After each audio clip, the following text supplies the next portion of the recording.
Success in farming is all about precision and efficiency, ensuring every seed, every drop of water, every nutrient and treatment counts. Terraplex Ag is helping farmers all over Iowa and the Midwest do just that. With precision ag drone technology and support from Terraplex, you'll boost your productivity and make timely and informed decisions, all while reducing your costs and increasing your profit. It's time to revolutionize your farming. Harvest the benefits with Terraplex Ag. Visit terraplexag.com. Welcome in, ladies and gentlemen. It's another episode of Making Memz. I'm Adam Pedersen here with my pal of, it's been about a year now, Jabo, since we met in Elta. It's nice to see you virtually around our somewhere year friendiversary. Friendiversary. Yeah. I think, it's probably been, when was it, camp last year, around this time, right?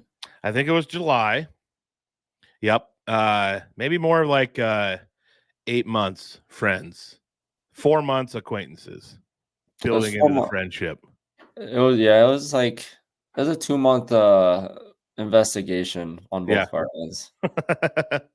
Oh man. Well, I'm happy to be here. We are in the Channel Seed Studios, post storm.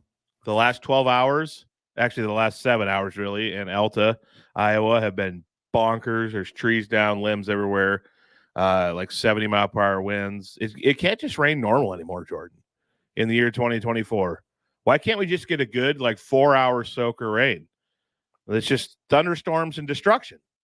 Did you guys have anything down fences wise or any Luckily, problem? Cattle yards are good. Everything was good there. But boy, yeah, we got lucky. I've seen some pictures from some of my friends in the area. A lot of trees down. It wasn't tornadoes or anything, just winds. Yep, just straight winds, gusts of up to 70, then straight winds of 45 to 50 there for a while. So silly. Any cows blow away? Not that I know of, but when I head out there for chores after this, I'll get a head count. That was more of a joke. I didn't know Cows. if you took this. We got cows.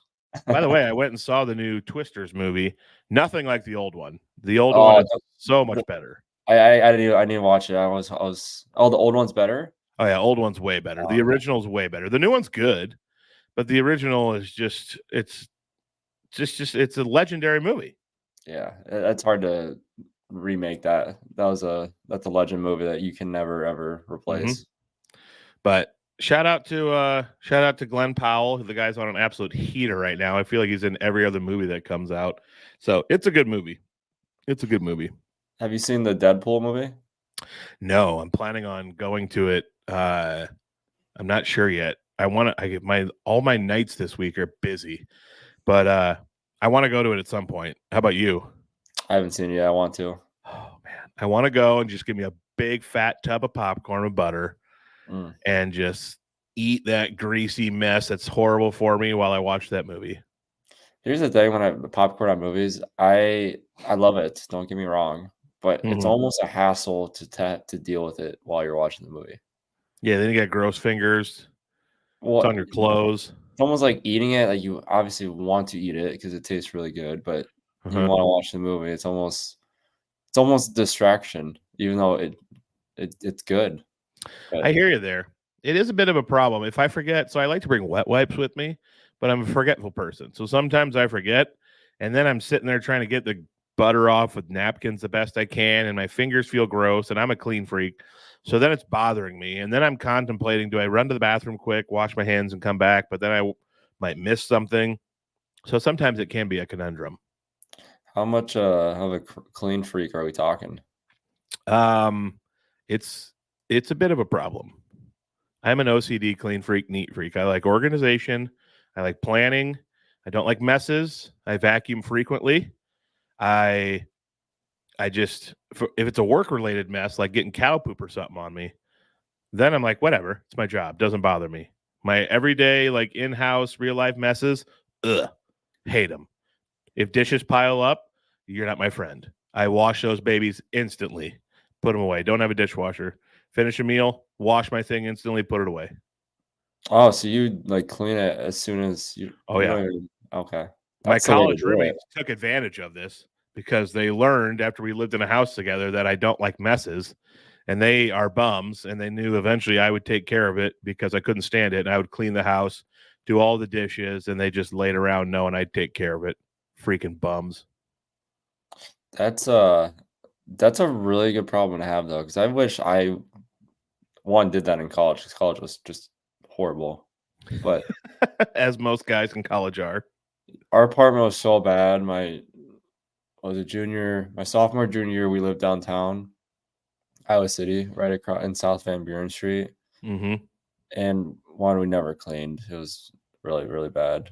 But also we'd always have people over on the weekends, so it was always messy, and we'd always have to like we kept it fairly clean. I'm not gonna say it was like disgusting by any means, but the floors, we never cleaned the hardwood floors. They got so dirty.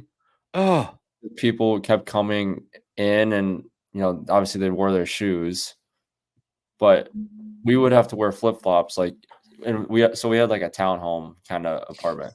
mm-hmm. So you walk in the door, you turn in, and it's like a huge living room with a kitchen on to the right, and then there's like a bathroom and a laundry room straight ahead right when you walk in. But then you can go take a kitty corner right, and it goes upstairs, and it was a really big apartment. You go upstairs, a couple flights of stairs, and then there's our bedroom. So it was really nice. Like all our bedrooms was all separate from whenever we had people over. So like our bedroom area was like super clean in our bathroom. Mm-hmm.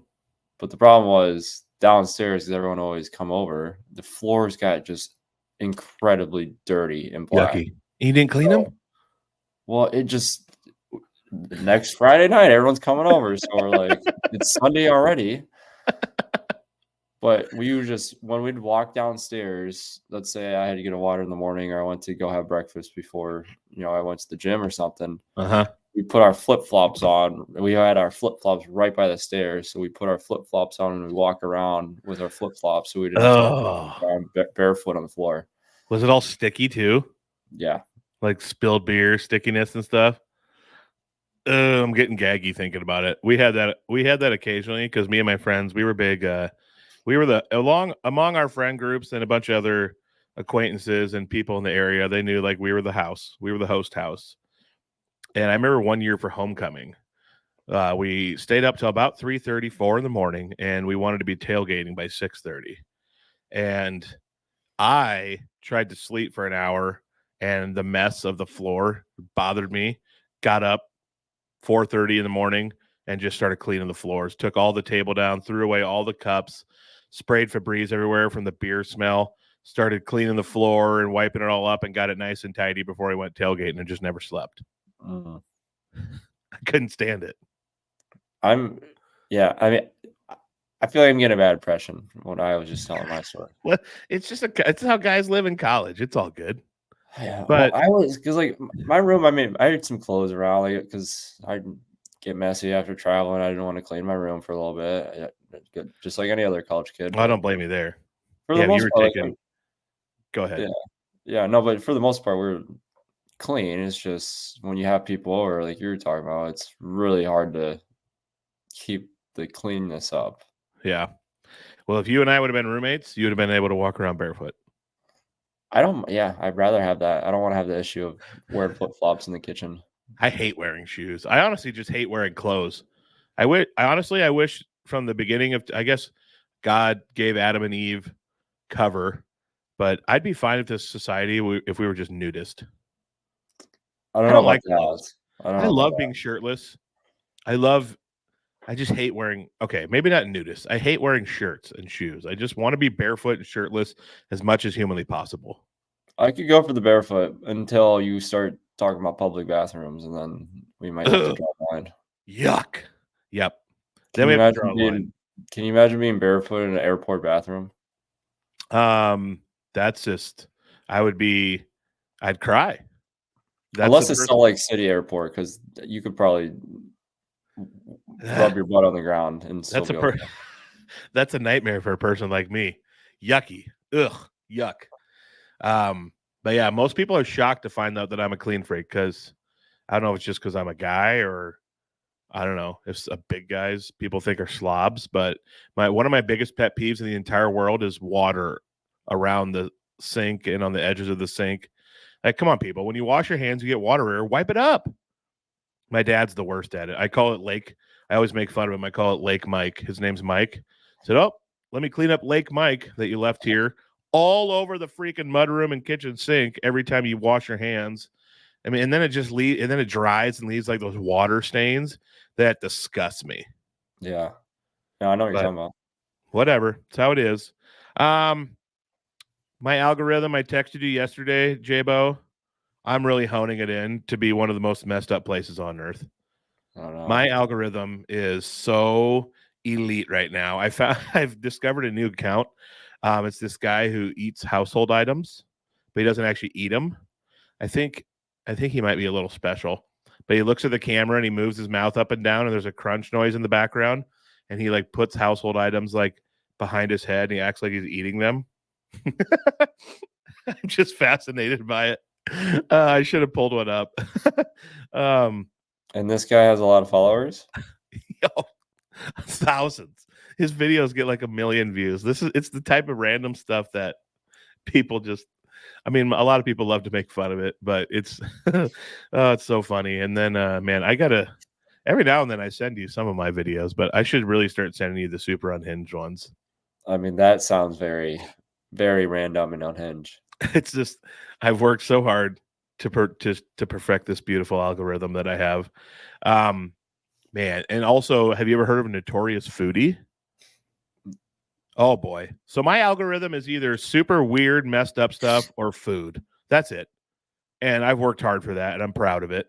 The notorious foodie, shout out to this guy. He makes some of the most unbelievable looking meals I've ever seen. His videos are usually 3 to 4 minutes long because it goes into detail of him cooking, but it's just the shot of like the cutting board and the chopping and everything. You never see him till the end, but he makes the most unbelievable looking meals. It's phenomenal. I just sit there and watch, completely mesmerized, wishing I could eat all of them. What do you think our ancestors are thinking that they're growing up thinking in 2024 we're going to be having flying cars and multi-planetary homes, and we're talking about algorithm on social media apps? They're embarrassed. My grandpa, shout out to him, is probably looking down from heaven with complete embarrassment. That, I mean, his grandson's a hard worker on the farm, but he's probably thinking like, well, you could be doing something more valuable with your time instead of watching all these messed up people in the world and their videos they post. Well, it is crazy to think about how far we come, because you watch a video and your algorithm kicks in and it gives you the exact kind of similar videos moving forward. It's really crazy to think about. It is. Man, all these people and their formulas and everything, they know us. They know us better than we know ourselves sometimes, it seems like. You're not wrong. Man, the best part about all of these videos often is the comment section, which is just hilarious. There's so many funny people in this world. People need to go to jail for some of the comments they say. Yeah. Oh, some of them are so bad, but I sit on my couch I wonder what my neighbors think. I mean, I am just howling, laughing for an hour straight yesterday at this stuff. I mean, oh, it was so fun. But gosh, you feel good after you get a good laugh in. Well, you can watch videos and then it's more entertaining to even just go through the comments to see what people say and what they're thinking. Oh, the comment section. I'm going to try to be better about sending you some of these goofy ones. I'm trying to even think the last one you sent me. I saw one. I could look right now. I saw one yesterday.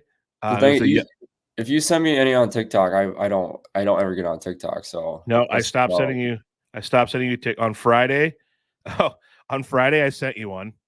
It's a picture of a goofy looking fella just going ham on an ear of sweet corn. Oh, and it said the person sending you this wants to eat corn on the cob with you this summer. I did watch that one. So there you go. That's the last one I sent you. I'll try to get more involved with you.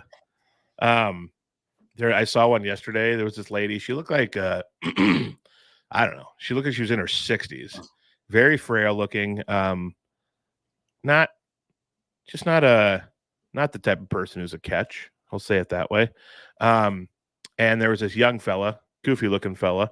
They're different races, and he's probably 30 years younger than her. And they were dancing to some song, and they were saying like they can't wait to find out their baby's sex and do their gender reveal.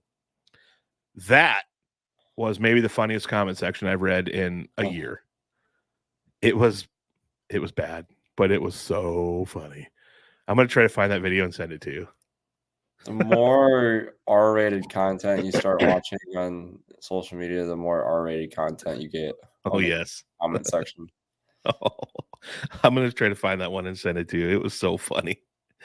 All right. Speaking of social media, did you see Mr. Former President Trump and his golf video? Actually, funny you asked that. I'm about 15 minutes in. I started watching it last night while I was uploading a YouTube video on my YouTube channel that I'm going to post today. So while that was uploading, I watched the Trump DeChambeau like first 15 minutes. I think right now don't tell me how it ends. I think they're 4 under currently with where I'm at. Not gonna lie, this won't ruin anything, but pretty good golfer for all things considered. The guy's 78 years old, 79 years old. If I can golf like that at 78, I'll be so happy. I noticed in like hole 3, he just drives up on the green. When it's your course, you can do whatever the hell you want. I was laughing so hard. I was like, wait a minute. Did he just park on the green? There's funny. One. Actually, I'm going to ruin it. So never mind. I'm not going to say it. But yeah, really funny. You can say it if you want. No, I'm going to ruin the video. Let's discuss it next Tuesday then. Okay. But yeah, man, when Bryson left that one short on hole 1, I was like, they needed to have that. I bet they don't break 50. But we'll see. Yeah. If he couldn't break it with Sergio and with those two together, boy, I don't know how he's going to do it with President Trump. But you never know. It is his home course, so maybe they'll get hot.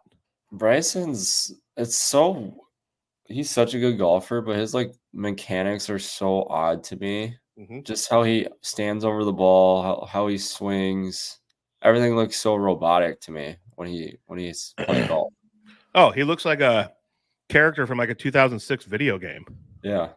His putting is weird too. It looks very, very unsmooth. No, yeah. But again, President Trump's is the same way. So true. And you know what? Bryson's a pro golfer making millions, and we aren't. Yeah. Although maybe you could be. Just saying. Takes a lot of time. Just saying. I'll caddy for you on the Corn Ferry. I feel like if I put my mind to, I've always said this to my friends, if I took all the time I put into basketball into golf and do it all over again, I feel like I could do it. I have no doubt in my mind. I've golfed with you. I'm not even like saying that to like pump you up. I truly believe it. It's just like even now though, it would take so much because if I went down that route, I would have to be. I'm already obsessed with golf. I would have to be like 10 hours a day because that's how obsessed I would become. Yep, and you'd be going to different holes and just hitting 300 chip shots on the green and then moving around. I mean, that's what it takes, though. Yeah, but I feel like you one heck of a life. But is it crazy? Like I would do that in a heartbeat. Like if I went back, I would. This is gonna sound really bad because I'm very grateful for everything I did, but I almost wish I would have golfed a lot earlier in my life. But I feel like that's everyone's the same way. Yeah, but then there's a lot of people say it. Few could do it. I truly think that you could have done it. Here's the deal, J-Bo. What are you, 27, 26? Just turned 27. See, you're young. Here's what we do. I'm ready to make an investment right now.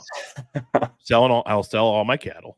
Investors, possibly you. Yep, I'm ready to make an investment right now. I'm going to sell all my cattle, and surely we got some people listening here that know someone who also wants to throw their hat in the ring. I'm going to use all my profit from my cattle. I'm not going to say the amount, but it would be enough for us to live on for a year or two, and we're going to go all in on this. And then I'm going to be your caddy. So my part of the investment is that I'll get the caddy cut, and I'll carry your bag for you, and you just go all in practicing golf. We'll live on that cattle profit, and then let's just do it. And then you'll get so big and good at golf that the pod will explode. See? Let's go, baby. There's just a lot that goes into that one, though. Gordy will be okay with it. I don't think so. Give me his number. I'll talk to him. All right. We'll keep golfing for fun then. Think about it. Pray about it. Well, that's the other thing. Like, I don't want to ruin golf for the rest of my life too. That's a good call. If it becomes an obsession, like almost you can't have fun doing it. Yeah. Well, all right. Offers on the table if you change your mind. You know what I'm saying, though? You get to a point in this thing where, I don't know, like basketball, for example. I was ready to be done. I needed to be done for my body's sake. Yep. If I did that in golf, what would I do when I'm 70? Play cards, fish. I don't know. Something out there. The only thing is, like, you need people like you and me who I have a lot of friends in my life who sometimes think I'm not fun to be around because I can't play a game and not be competitive and take it too far and get mad. I'm the same way. People like you and me, we need the competition. So golf is kind of, even when you're golfing by yourself, it's still a competition. But when you're golfing with other people and you have that into your 70s and stuff, you have that competition in your life still. It gives you juice. Right. So I'm saying if I went psycho competitive in golf now, I'm going to completely ruin that when I'm 70. All right, let's stay on the path we're on then. We better stay on the path we're on. We'll just go out and win tournaments and stuff on the weekends here and there. I'm just going to be that drunk uncle. If I did this, I would have been this. Oh, man. Matt's kids are going to be like, Dad, what's wrong with Uncle Jordan? He just won't stop talking about this golf. He always has a beer in his hand. Okay. This is amazing, actually. I had a question formulated for you that I saw the other day on social media, and it's about golf. And here it goes. It says, you're offered $2 million to never golf again, or you get free golf for the rest of your life wherever you want, any course. Free golf. That is the easiest would you rather ever. Free golf for the rest of my life. Over the $2 million? Yes, absolutely. Ooh, that'd be a tough one for me. I might take the $2 million and go find a new hobby. I mean, you could necessarily take the $2 million and still be able to, if you properly use it, you can still be able to golf wherever you want. Well, I know, but it says if you take the $2 million, you can never golf again. Yeah, okay, yeah, never golf again if you take the $2 million. Yeah, no, I'm not. Yeah, I'm golfing wherever I want. Wow. I don't know what I would do. I hope someone presents it to me. It's so easy. If we have a listener out there who wants to present this to me in real life, I'd love to consider it, think about it, and then report back on our next episode what I did. So, anybody out there's got $2 million laying around. Yeah. I mean, it's tough. Like, that would be tough because then you're like, you call up Augusta. Yep, we got you. 8:15. Come out. You call up, I don't know, TPC Sawgrass, Pinehurst, Doral, whatever it might be. It'd be tough to take that money when all that is at your fingertips. Yeah, I mean, you're thinking about golf for free the rest of your life. That's more than $2 million worth. And life is about living and like living it to the fullest. When you die, you can't take money with you, but you'll have the experience and the memory. You know what? I've talked myself into it. I'm choosing golf as well. I should be a lawyer. I'm all in. Screw the money. I'm all in on golf. All right. I got an ag minute here that's kind of sad, and then it's extra sad right now that I think about it too. And then we can move on to a lot of Hawkeye sports talk here. The Ag Minute, sponsored by Terraplex Ag. They feature drones. They got all different sizes for what you need. If you need to spray foliar, put on cover crop, whatever it might be, comes in handy in a year like this year where it's just always wet. So call Terraplex Ag, reach out to them, set up a meeting. They can help you out with your farming operation to make it more efficient and whatever you need. They're wonderful people. Still haven't planned anything. We're hoping down the road here to try to do a demo day on our farm if it's possible. The weather and things have not been cooperating, but we'll see down the road if we can make that happen. And great company there, great people. We love their support. So go check out Terraplex Ag. And honestly, Those people in Twisters could have used some Terraplex drones. They were flying drones around, getting up there, taking pictures of the nadir. Honestly, I bet Terraplex drones would have been a better option than what they had. Did you kind of ruin the movie for me there? No, Okay. not the least bit. Okay, all right. Whoops. No, did, I don't didn't think so. Any more questions? All right, my ag minute. Sorry, I don't think I did. I got carried away. What do you mean you don't think so? You either know or you don't. No, I didn't ruin it. Okay. So I have a downed cow right now. That's my ag minute. It's very sad. I have an old cow. I've had her sorted off with my cattle that I'm fattening up to go to market next spring, hoping like she would be eating what they're eating and gain weight and get better. And then when I go to wean the calves here in a couple months, I'll take her to market because she can't. I mean, she could maybe have another calf, but it would be, I don't think she'd survive it. Well, the other day, go to do chores, and she's laying down in the barn. She like fell down and she can't get up, and it's game over. Once these cows try and can't get up, their legs just get worse and worse the longer they're laying there. So I had to put a strap around her. My dad like had to push her up with the skid loader so I could get a strap underneath her. We put a strap around her, then we tied the other end of the strap, toe strap to the skid loader. I had to drag her out of there, which I hate doing because it's probably horribly painful for them. And then I got the strap off her. Then with the skid loader bucket, I slowly pushed her across the farm into a area by some bales and under some shade trees where she's just been laying over. She's actually like sitting up, and we've been feeding her and watering her like she's alive and everything. She just can't stand up. So I'm currently in the process of trying to find someone who is willing to take her, if they want 400 or 500 pounds of hamburger, that's all you're going to get. You're not going to get anything good out of her meat wise, except just ground beef. If they want to butcher her and have her for super cheap. But it's very sad to see this happen. I was hoping to get her to the market, and she fell down, and now she's just sitting underneath a tree by a bale, drinking water and eating, and can't get up and move around. 400 pounds is a lot, is it not? Yeah, I mean, that's a lot of ground beef because like everything. So normally, I mean, you could get that much ground beef if you want when you take a fat to the locker, but those are beefed up to give you steaks, roasts, beef ribs, a brisket, all sorts of stuff. But when it gets old like this, because they haven't been fed to be actually for meat, it's not good meat. It's just an old cow with crappy quality meat. So all the meat you can get, you usually just grind into hamburger. And it's not as good a quality hamburger as if you took a fat to the locker, but it's still better than what you're going to find in a store. Why? So why is it not quality enough? Just because it's old and worn down. The meat isn't, because when you feed it with the intention of getting it fat to go to market, then the meat is marbleizing and it's plumping up and getting more and more meat in it and fat in it. It's adding flavor and texture and tenderness. This would be tough, gross meat because it's an old skinny cow. Oh, honestly, even a cow that's like 3-4 years old, that's healthy and thick and looking great, not even that wouldn't be that good a quality meat because it wasn't fed specifically to be meat down the road.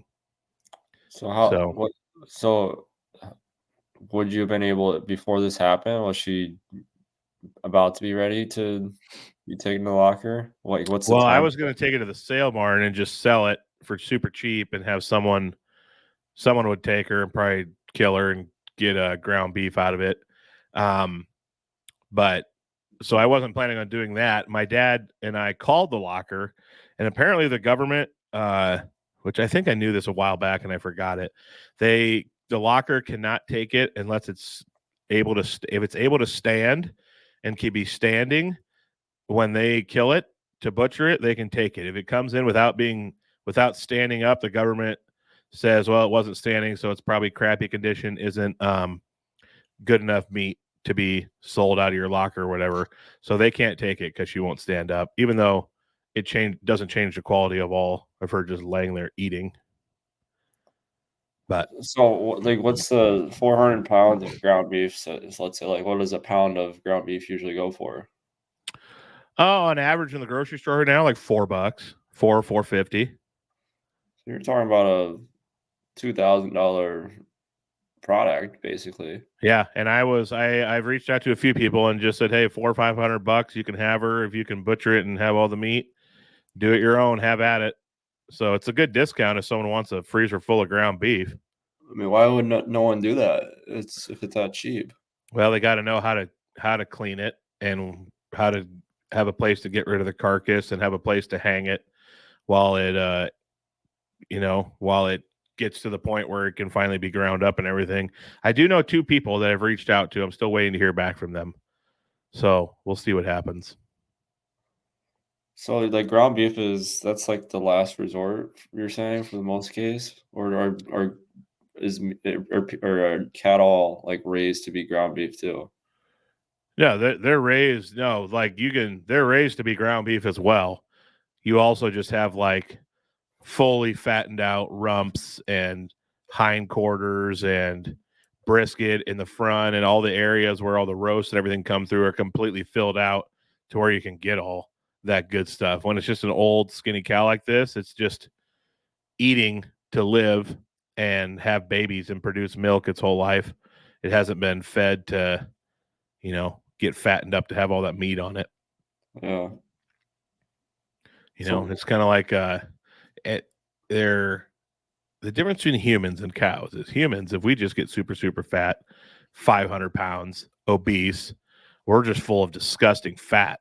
Cows are actually, they have fat in them, but they're also, as they grow and I can never say this word, metastasize, whatever. Anyway, metastasize? I can't say the word. As they grow and get bigger and their body works, they're growing meat as well as maybe as well as fat and marbleization throughout the meat. So that's why God gave us cows to eat, and we don't eat humans. Well, most of us don't eat humans. I was just going to say some people do. Hannibal Lecter, he ate humans. Hello, Clarice. What? Think we'll ever get to that point in society? Well, I know if it does get to that point, I'm glad that I'm big, tough, and know how to fight, because people might be coming after me because I got a lot of meat. You have a lot of meat. But they're going to have to bring a lot of your meat too. Oh, yeah. They're going to have to bring it if they want this meat, because I'm going to be fighting, and they're going to need to bring their A game, because there's few people on this world that I don't think I can take. Nothing like fighting people off your meat. A lot of that's what a lot of people say, buddy. The thing is, I'm a big guy and I'm strong, and a lot of people that are big and strong just think, oh yeah, I'm indestructible, but I actually know how to fight. So bring it. I'm here. Are we talking about taekwondo or no? Just like fight, like throwing punches and knowing how to take people down and put them in some chokeholds if necessary, and break their face with my elbow if I need to. Break your face through their elbow. Rear naked choke. Like, I've always thought, if a shooter comes into our church during church and I'm drumming, I'm going to throw my drumsticks at him to distract them, and then I'll throw one of the tom drums at him, and while that stuff's flying through air, hopefully I can sprint over, take him down. And most people are just like going to start throwing punches that are horrible form, and you're putting your head down, just swinging your arms around like a gorilla. Now I'm going to throw some precise punches, take you down, take your back, wrap my legs around your midsection, and put you in a rear naked choke and choke you out. This is stuff you got to know how to fight. What? Is this stuff you think about? It's a fantasy of mine. If I die, I want to die a hero. Like, I fantasize about being in a bank and taking out a bank robber that comes in, or being in a gas station and taking out a guy who comes in and holds me at gunpoint, or holds the cashier at gunpoint and taking him out.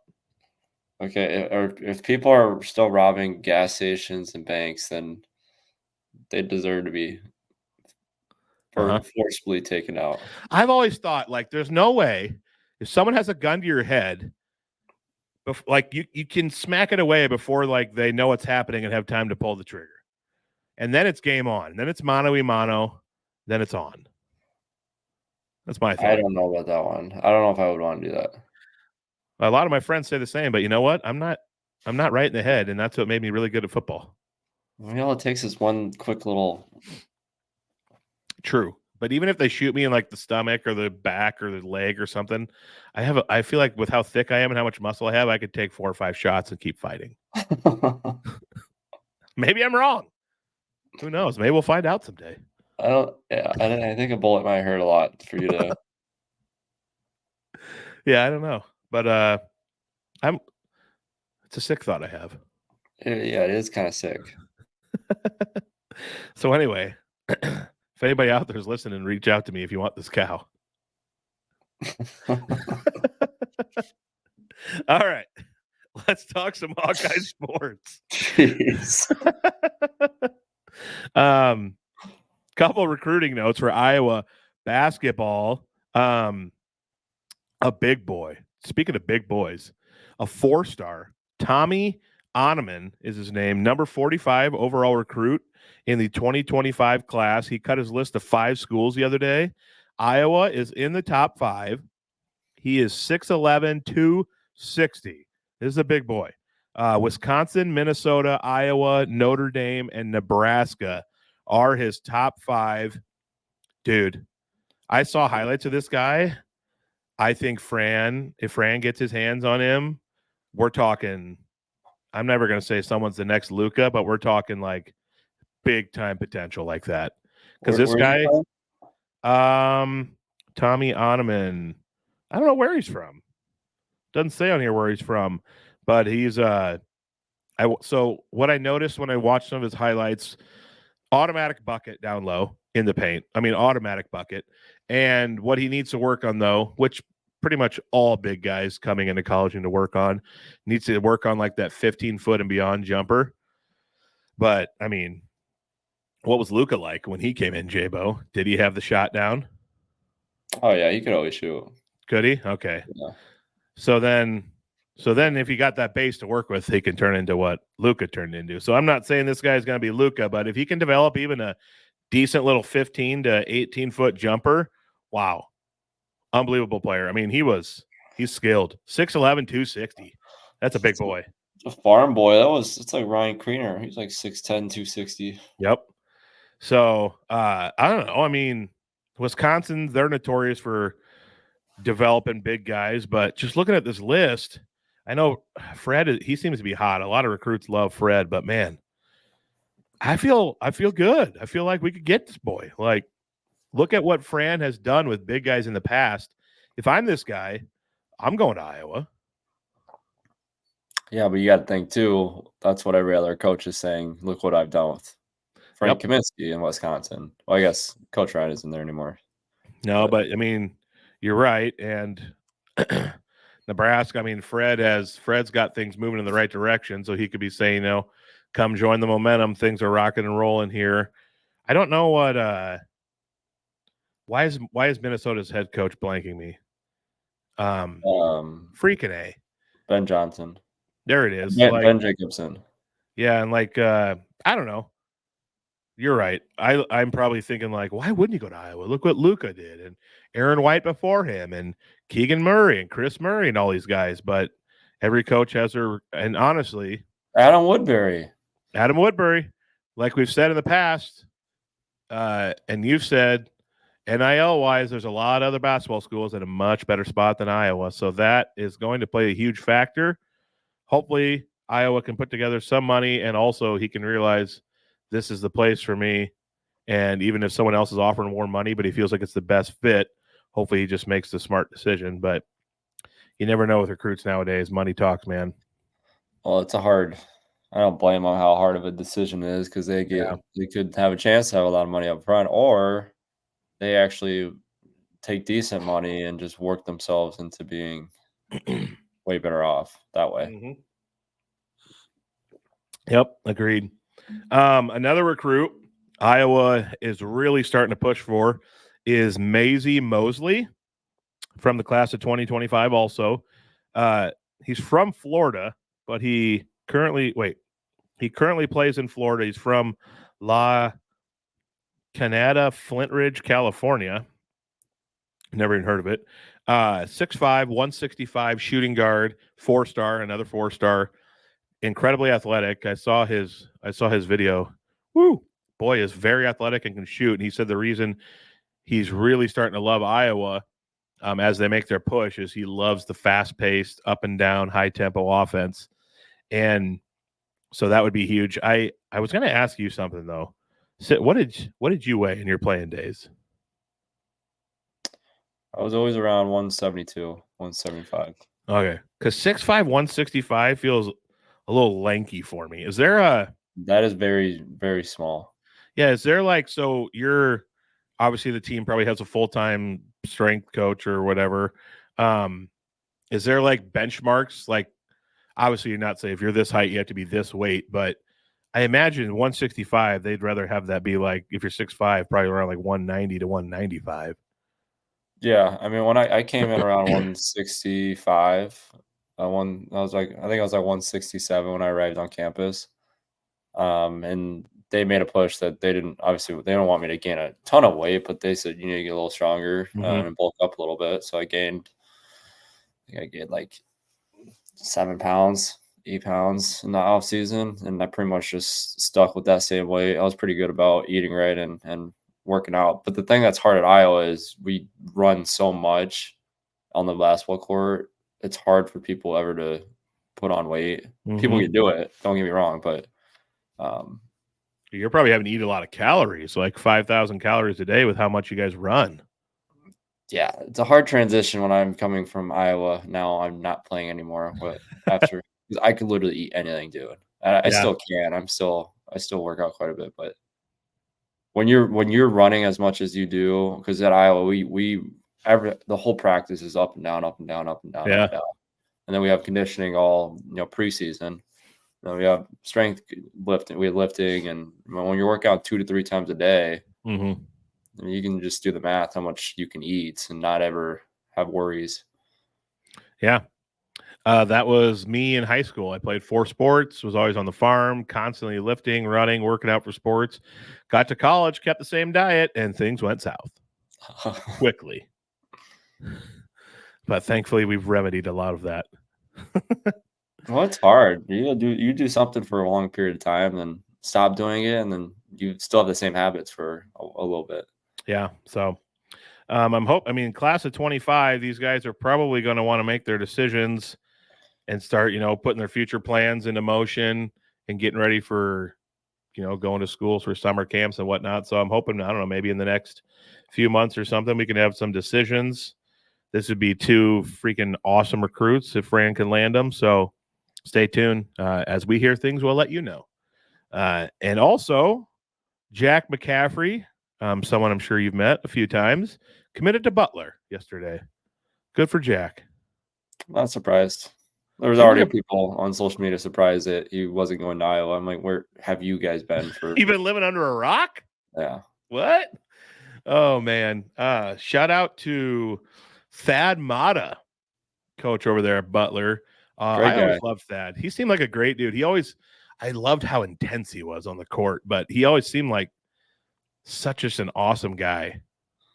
Yeah, he's a great guy. Great coach.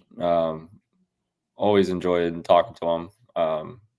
He's had some unbelievable teams that he's been able to coach, but yeah, I'm not shocked at all with Jack going there. I mean, it's pretty easy to know that Fran probably doesn't have much more time left at Iowa. It's just no insider information. It's just it is what it is. He's getting older, and sons are out of the school now. So yep, yeah, but it'll be interesting to see because I know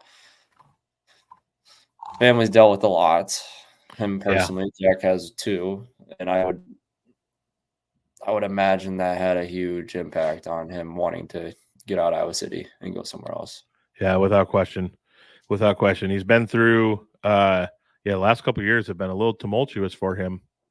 I read a lot of people gave him, this is why you need to do your research before you just attack people. Because I read all the reports and stuff about his accident he went through. Absolutely not his fault. Not on him at all. So good for him. I hope he finds a lot of happiness there at Butler. Thad's a great dude. He's got, I'm pretty sure Greg Oden is there, so he'll have Greg Oden to work with if he's doing some post stuff. And boy, you are right. That had an unbelievable 7-year run of talent at Ohio State. It's shocking he never made another Final Four outside of the team with Oden and Conley and them, because he had Kraft and Solinger and Evan Turner and David Lighty, Diebler. I mean, man, Lighty was unbelievable. Some great teams, but just wasn't in the cards. Aaron Kraft, frickin' A. That guy annoyed me about as much as Brad Davison. Yeah, but he just played defense. Aaron Kraft, I know. That's the thing. You're usually annoyed by someone because they're really good and they're a pest to your team. At least Aaron Kraft wasn't hitting guys in the dick. Yeah, he was. I always liked playing or watching him play. Yeah, great, good teams there. So shout out to Jack. Good luck to him at Butler. All right, let's talk some football, brother. I got this shirt on because we are 2 days away from August, and football is right around the corner. They're going to camp. I think camp started yesterday, and basketball is in full swing practice. Before you know it, basketball games will be here. We'll be doubling up. It's the most glorious time of year in the fall when you get basketball and football at the same time. And Big Ten Media Days just happened. I have some thoughts and takeaways from Big Ten Media. Okay. My phone's being stupid and this link won't work. All right, there we go. So first of all, KF, the dean of the Big Ten, he took the podium and they asked him about Tim Lester. Just wanted to share what he had to say about Tim Lester. He's a really good fit for us. Personality, offensive background, expertise, played quarterback, coached quarterback. Rare opportunity last year to take a coaching sabbatical, and he got great exposure to a lot of great people during that. Has a wealth of knowledge. Looking forward to him on our staff. The things that stood out to me when he said that about Tim Lester, that he played quarterback and has coached it in the past. And I just don't, I love Brian. Seems like an unbelievable, great coach, O-line, tight end, and all that. But it feels like when it comes to the quarterback position, Tim might just be a little more comfortable and be able to lend a little bit more maybe to our quarterbacks. And so between Cade coming back and the Northwestern backup and Linez with this coach, I just don't see how it's humanly possible to not be better at quarterback this season. Well, I think just the feeling of having someone that's done it themselves and played quarterback or played position, I think that means more for players to see that, and that whether they want to admit it or not, they just have subconsciously know that this guy knows what he's talking about because of what he's been able to do himself, as well as coaching it. He coached and played it. Yep. Yeah, because he's going to see, he'll probably see something that'll remind him of his playing days and something a coach taught him, or maybe something he heard from another great offensive coach. And he'll be able to step in and say, hey, maybe look at this read, or your footwork just a little bit better here. And I just think, everything I'm reading, it sounds like him and Cade have a great relationship. It sounds like things are going really well there. And hopefully, he'll be able to spread it out a little bit more, give a little reprieve to our O-line so other teams don't know what's coming every time. And I'm excited to see what happens. It's change, whether good or bad, always brings intrigue and excitement. So I'm very excited to see how we're going to look this year moving forward with Tim Lester as the offensive coordinator. Ohio. No, I'm just gonna add. I'm excited almost as more excited this year than I was last year when I was middle season. Even though when everyone hated the team. Oh yeah, you were loving coaching, it. I loved it. They put their backs against the wall, shut out everything, and just played Iowa football. Yep, that's what I'm excited for. It's so fun to come together like that. Builds your bond so much, dude. To come together as a team when everyone is talking trash. Oh man, I bet those locker rooms post win were fun. Yeah, because you can almost it's a good feeling. Yeah. Yep. Not like you'd know or anything. That was my fair share. Ohio State Stars at Big Ten Media Days. That Ohio State's team is insane. How much 5-star talent they have. They killed it in the transfer portal. Urban Meyer says this is the most talented team he's ever seen in all of his time coaching and being around college football. Ohio State Stars basically said They chose to come back over going into the draft because of NIL and the crazy amounts of money that NIL is offering them now in college, and it made it an easy decision for them to come back to school for one more season, try to get that natty and play together.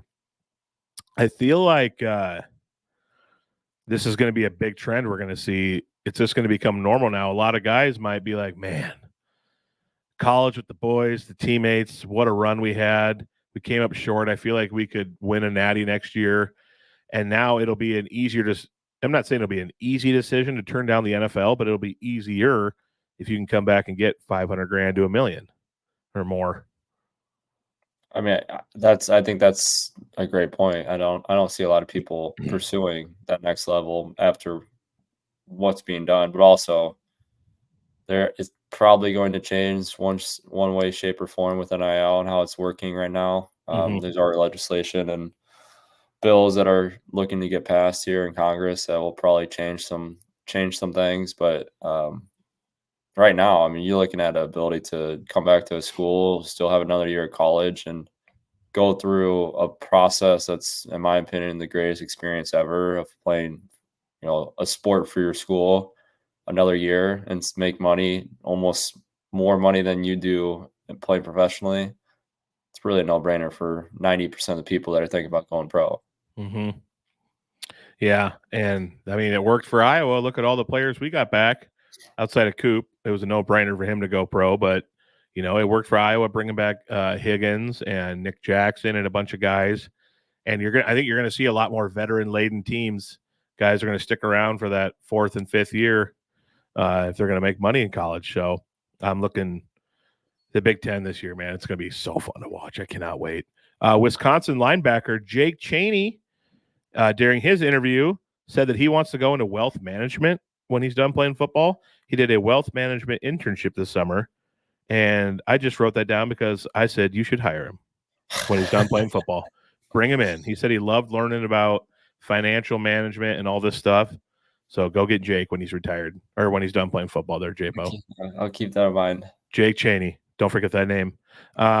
It was funny. They asked him about something. He said, no. He said, right now, you don't want me running your money right now. He said, I'm still learning. Trust me, I'll lose you money right now is what he said. Oh, yeah. Maybe he shouldn't have said that. I was like, why are you saying that, man? You're starting off on the wrong foot. That doesn't sound good. They came out with the preseason player of the year at each position. Of the 11, it was I think 9 of the 11 were from Oregon, Michigan, and Ohio State. Iowa had one. I believe Rutgers had one. I don't remember the Rutgers guy, but Jay Higgins, preseason linebacker of the year. Will Johnson from Michigan was the preseason DB of the year over Sebastian Castro. I think that's going to change by year's end. I don't think it'll change just because I don't think Iowa DBs go out there with, oh, we're overlooked, they don't like us. I don't think they need that kind of outside motivation.